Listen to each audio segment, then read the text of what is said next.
간맨 에세이. 믿는 이들은 누구를 영접한 것인가? 요즘 세상 사람들은 먹고 살기도 바쁜데 중요하지 않아 보이는 일에 머리 쓰는 것을 별로 좋아하지 않습니다. 심지어 대부분의 그리스도인들도 신앙생활을 그런 식으로 하려는 경향이 있습니다. 그러나 그 중에 일부는 성경 본문의 의미를 정확히 알고 말씀대로 믿고 행하고자 합니다. 이 글은 이런 분들을 염두에 둔 것입니다. 예를 들어 우리가 불신자에게 예수님 믿으세요 라고 전도할 때 그 정확한 의미는 과연 무엇일까요? 보통은 주님께서 십자가의 죽음을 통해 우리의 죄들을 용서해 주신 사실을 믿는 것으로 이 말을 이해합니다. 그런데 예수님을 믿는 것은 이러한 구속의 사실을 믿는 것에 더하여 우리를 위해 죽고 부활하신 그분 자신을 우리 존재 안에 영접하는 것을 포함한 개념입니다. 문제는 지금 주 예수님은 승천하셔서 저 하늘 보좌에 계신데 이 땅에 사는 우리가 어떻게 그분을 영접할 수 있는가 하는 것입니다. 아침에 누린 아래 말씀이 이러한 의문을 푸는데 어느 정도의 실마리를 제공하고 있다고 생각됩니다. 요한복음 7장 38절로 39절. 나를 믿는 사람은 그의 가장 깊은 곳에서 생수의 강들이 흘러나올 것입니다. 이것은 예수님을 믿은 사람들이 받을 그 영에 대해 말씀하신 것입니다.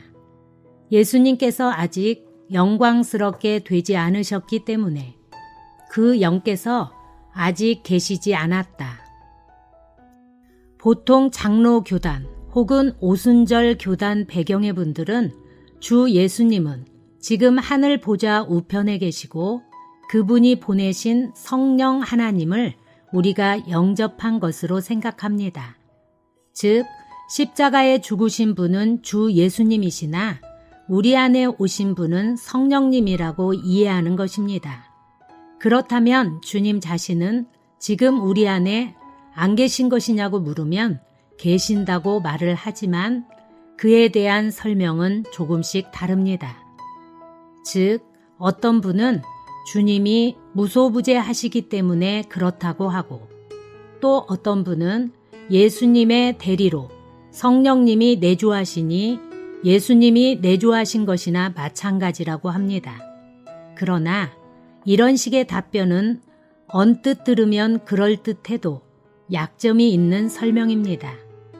왜냐하면 만일 그분이 무소부재하신다면 믿는 이뿐 아니라 믿지 않는 사람 안에도 계셔야 하고 대리하여 계신다면 엄밀히 말해서 직접 계신 것은 아니기 때문입니다.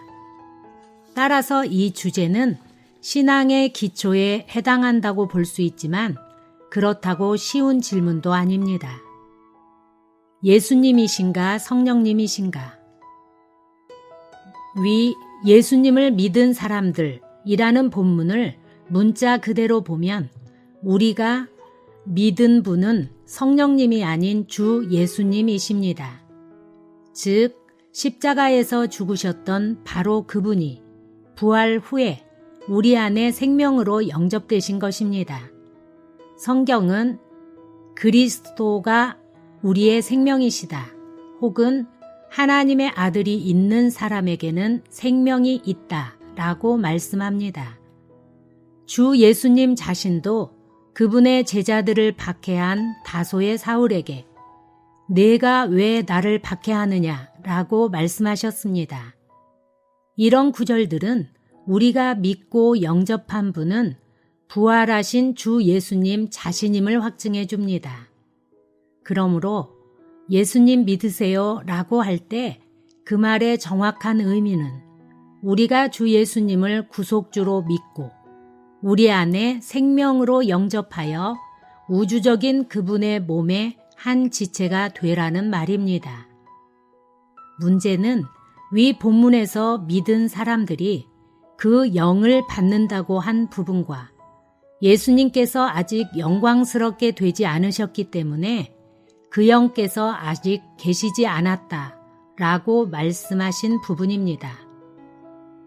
개역성경은 이 두 곳의 영 모두를 성령으로 번역했지만 개역성경이 기초한 헬라어 원문에는 성령의 성에 해당하는 하기오스가 없습니다. 원문에 충실한 번역으로 평가받는 존 넬슨 다비 역시 앞의 것은 더 스피릿 그 영으로, 뒤의 것도 더 스피릿 그 영으로 번역했습니다. 그런데 이러한 영이 예수님께서 영광 받기 전에는 존재하지 않았습니다. 이 부분은 영원한 존재이신 삼위 하나님과는 무관하고 주로 예수님의 인성과 관련이 있습니다. 예수님의 인성이 부활 후에 영화롭게 되심. 주 예수님은 나는 살아있는 이이다. 내가 죽은 적이 있다. 라고 계시록 1장 17절로 18절에서 말씀하셨습니다. 죽은 적이 있다는 말은 부활 후에도 주님은 여전히 인성을 소유하고 계심을 함축합니다. 사도 바울은 이처럼 부활한 인성을 가지신 주님을 생명 주는 영이라고 표현합니다. 즉 고린도전서 15장 45절에서 마지막 아담은 부활 전 예수님을, 생명 주는 영은 부활 후의 예수님을 가리킵니다. 위 본문이 아직 계시지 않았다 라고 말한 그 영은 이 생명 주는 영이 부활 전에는 계시지 않았다는 의미입니다. 그러나 부활 후의 주님은 문을 닫고 있어도 들어가실 수 있고 엠마오로 가던 제자들이 눈이 열려 그분을 알아보는 순간 사라지시는 그런 비밀하신 분이 되셨습니다. 우리가 처음 예수님을 믿을 때 우리 안에 영접한 분은 생명 주는 영, 즉 인성과 신성이 복합되신 영이십니다. 참고로 이 영은 구약에서 관유로 예표되었습니다. 화란 개혁주의 교단 총회장을 여러 번 역임한 앤드류 머레이는 이 영을 신인의 영, 참으로 하나님의 영이시자 인간의 영이라고 표현했습니다. 주님 앞에서 이 주제를 묵상할 때 문득 하나님의 아들에 관한 온전한 지식에서의 하나에 이르게 하고 라는 에베소서 4장 13절의 말씀이 생각났습니다. 즉 우리는 믿음의 분량에 따라 하나님의 아들에 관한 이해에 차이가 있을 수 있습니다. 그러나 그 어떤 경우에도 부활하신 주 예수님 자신이 우리 안에 내주하고 계신다는 이 한 가지를 놓친다면 우리의 믿음 생활에 심각한 부족이 있는 것임을 보았습니다. 왜냐하면 거듭난 후 우리의 매일의 삶은 내가 아니요 그리스도 자신의 인격을 사는 생활이어야 하기 때문입니다. 오 주 예수님, 당신은 지금 신성과 인성을 가지신 생명 주는 영으로 우리 안에 계십니다. 할렐루야. 아멘.